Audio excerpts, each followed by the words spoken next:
The main event of UFC 310, December 7th, Balal Muhammad versus Shavkat Rakhmonov for the welterweight title is off. Balal Muhammad is out of the fight. He says, I caught a bone infection in my foot and had to put a PICC line in my arm. A PICC line being a periphery inserted central catheter. The PICC line gives your doctor access to large central veins near the heart. They had to put a PICC line in my arm for IV antibiotics for the next 6 weeks with no physical activity. Allah's plan is the best plan. I'm sorry to everyone that were coming to see me fight. I'll be back soon, inshallah. So the card needs a new main event. The co-main event is Kaya Sakura versus Pantoja for the flyweight belt, but they're looking for a replacement for Balal Muhammad to take on Shavkat Rakhmonov, which will be a hard assignment because a lot of guys aren't going to probably want to fight Shavkat Rakhmonov on short notice. If someone takes a fight right now, they'd get like a 4-week training camp for Shavkat, which is maybe like half of what they normally do, which could be tough. A lot of guys don't want to even take that fight on a full camp's notice.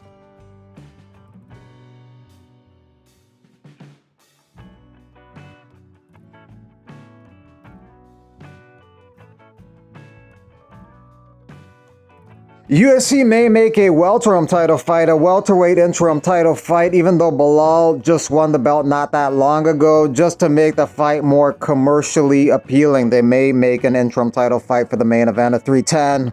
In terms of options for a replacement, at the top of the division, you have Leon Edwards. He lost the belt in his last fight to Balal Muhammad. If he wants to get right back in there for a chance to maybe get a rematch, maybe he'll take this fight. But again, it is on relatively short notice. But it is a matchup we haven't seen yet. Edwards versus Shavkat Rakhmonov. Then you got number 2 ranked Kamaru Usman, who's a former UFC welterweight champion. He fought 1 year ago against Khamzat Chimaev. That fight was at 185, but he has lost his last 3 fights, so if this fight is going to be for an interim title, people might be like, why is a guy who lost 3 fights in a row fighting for an interim belt? But if he's feeling ballsy and he's the only option, the UFC may take him as a replacement. Then you got number 4 ranked Jack Della Maddalena, who might be a good option, but again, I don't know if he's going to want to risk. Then you got number 4 ranked Jack Della Maddalena, who might be a good option, but again, I don't know if he's going to want to take a short notice fight against Shavkat. I don't know if he's going to want to risk that title shot opportunity against such a dangerous opponent. He may feel extremely confident in his striking skills, but it's the wrestling and grappling challenges that Shavkat brings to the table that would require a full camp. Or maybe he has extreme confidence in his takedown defense and his anti-grappling skill that he's willing to take a risk for the chance to become the number 1 contender in the welterweight division. Then you got number 5 ranked Sean Brady, who I actually think is a good option, even though he's not known to the casual fan. He's a really good fighter. 17-1, only loss in his career was to Balal Muhammad. He's won 2 in a row, and he's actually extremely competent in all areas of the game. I think he would feel confident in the wrestling, the grappling, and the striking to deal with Shavkat. I think he'd be the underdog, but in terms of competency in all areas of the game, I think he'd be a leading candidate to take this fight. It's all a matter of where his head is at and where his body is at right now if he wants to do it. Shavkat Rakhmonov also interested in an interim title fight. He'll get a belt if he wins, and he'll also get pay-per-view points for his following fight if he wins the belt. Wishing Belal a quick recovery. We'll meet you when we're back at 100%. For now, I'm ready to take on any contender for the interim title at UFC 310. Shavkat wins every single one of his fights, 18-0, and he never goes the distance. 44% of his victories by TKO, 56% of his victories by submission. There is also the possibility that they just take Shavkat Rakhmonov off the card and reschedule his fight with Balal Muhammad for a later date next year, and in that case, they'd have to get a whole new main event because they're not going to have Pantoja versus Asakura headline the show. And according to MMA Mania, the UFC have approached Alex Pereira regarding a potential fight with Magomed Ankalaev to headline the card. That would be absolutely crazy if it happens. Pereira would have headlined 4 pay-per-views in 8 months. He'd be headlining half the UFC pay-per-views. He's carrying the whole promotion on his back. There was some debate whether it's him or Topuria who's the fighter of the year, but if he took this fight and won the fight, the debate is over, and the UFC could put him in the Hall of Fame in the cage right after the victory. It is definitely a possibility, though, to happen because Dana knows when they need somebody to help them out in situations like this, the guy they call is Alex Pereira, and the guy who answers the call every single time is Alex Pereira.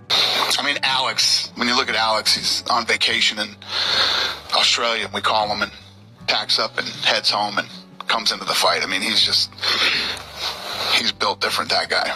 Yeah, I don't know if we'll ever see what you just did again for a very long time. It's like he doesn't even care about a full camp. He doesn't care if he's hurt. He doesn't care about anything. He'll get in there and fight. The financial aspect is huge. Pereira's in a powerful position right now. He's got some serious bargaining power. No other UFC champion would likely accept this many short-notice title defenses. UFC confirms their Tampa card December 14th is added Michael Johnson versus Ottoman the Potato Smuggler Azaitar. He tried smuggling a duffel bag onto Fight Island a few years back. The UFC caught him and kicked him out of the UFC for a brief period of time. He said there's potatoes in the duffel bag.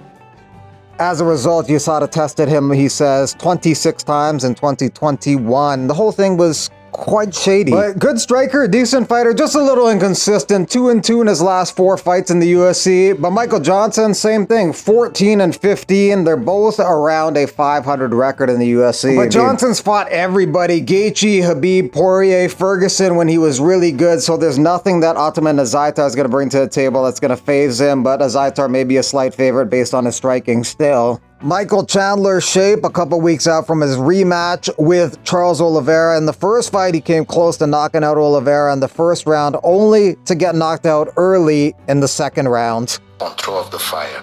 So this is what we're gonna do. This is what we have done. See the way he's sparring. Mike spar hard every single day. He have 3 sparrings. We have 3 guys over here, 3 champs over here that help him. I have a Jet, I have a Ron, I have a Magic Mike, all kind different techniques, but they all can imitate exactly the way Jake fights. Hey guys, Germaine the Iron Lady here. The last couple of weeks I've been in close contact with the UFC since I've been cleared by the doctor, and I literally backed them for a fight this year. I backed him. Give me one more fight this year. But unfortunately, the UFC told me they had no more spots left on the cards. Every card was fully booked for this year. After 25 years, I'm gonna lay my gloves down. This is it. No more fighting. I wish I had one more fight. One more fight. I wanted to make that work so bad. One more time. But like I said, it's not going to happen. So I decided, it's time to lay my gloves down. It's been 25 years of an amazing roller coaster with the highs of the highs and the lows of the lows. The people I met, the stories I can tell. I'm forever grateful